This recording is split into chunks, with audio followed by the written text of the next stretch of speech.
the way that we've got to do it. And I really appreciate your also your class here, because this is really putting, the gospel to work, to make it work, and, making it practical. But that's kind of where I come in and how I fit in and how I'm working with Gary right now. So, but we want to save time for our friend here, Ed, and he had a lot of good suggestions there. And maybe, I think the best thing we could do as ministers, and I think everybody here's got a call of God to be a minister, or desire to do that, is to go out and find people, and we can't do it ourselves. We've got to multiply. Jesus taught us to multiply. And find people that have maybe been in trouble. When you put a face on it, we get calls from, I got a call from Illinois one time from this lady that, her son was working in a Christian school as a teacher, 26 years old in Fredericksburg.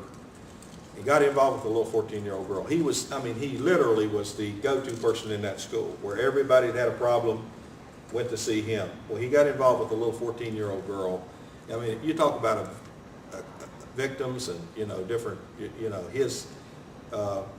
he's married, he's got a little baby, of course they're still together, but he got something like 20 years in prison, And his father-in-law is a pastor in Ohio. It's upset their congregation. It's just, the repercussions just going. His mother and dad, here's a kid who went all the way through Christian school. Did everything right, but fell, just in moments of temptation. And now he's up in Augusta Correctional Center in Augusta County, and that's the worst hellhole in all of Virginia. That prison, you go back into the mountains, and it looks like hell. We're literally driving back to that place. And I feel so sorry for the kid. He's less than 30 years old. He's got 20 years in prison. And it's just devastated his family, his in-laws, the churches that they're involved in. And just the repercussions of sin is just so ugly and so horrendous. But, the answer, again, is I think, giving people hope. When you go in and you see these guys getting ready to get out, hopeless. They have nothing to do, and you say, hey, listen, we're going to help you. We've got some other success stories. That yesterday I stopped by a barbershop in Culpeper, another reentry fellow that just started a barbershop in our community. He's just, go in there, he's playing Christian music, and he owns his own barbershop now, So that's what we got to do. We've got to be there to help them. Now, I think our government is getting so desperate, again, a problem gets so bad or so much pain, then they will say, hey, we've got to try something different. So I think they're open to things that, and one other thing I just want to share with you today is called restorative justice.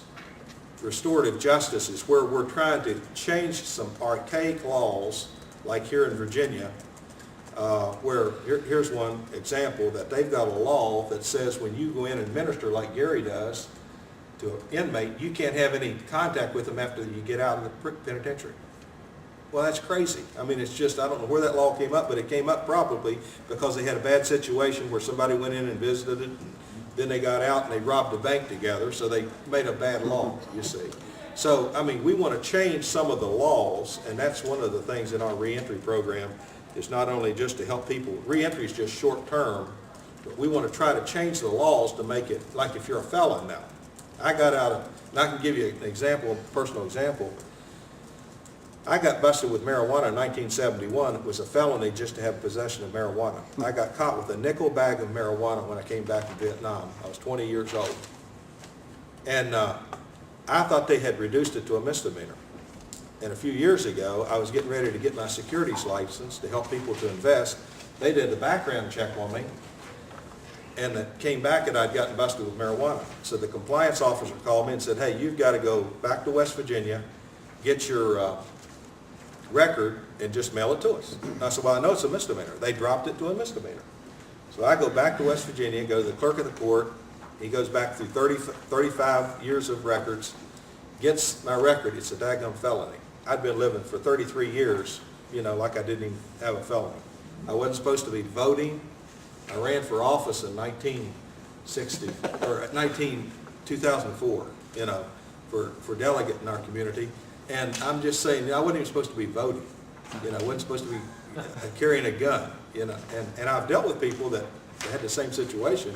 It's devastating, you know, when somebody thinks they're 17 years old, get busted, or 18 with a felony, and they think it's reduced to a misdemeanor. They don't even know they got it. And then they get caught years later with a gun. Had a guy in my yard one day ready to commit suicide because that had happened to him.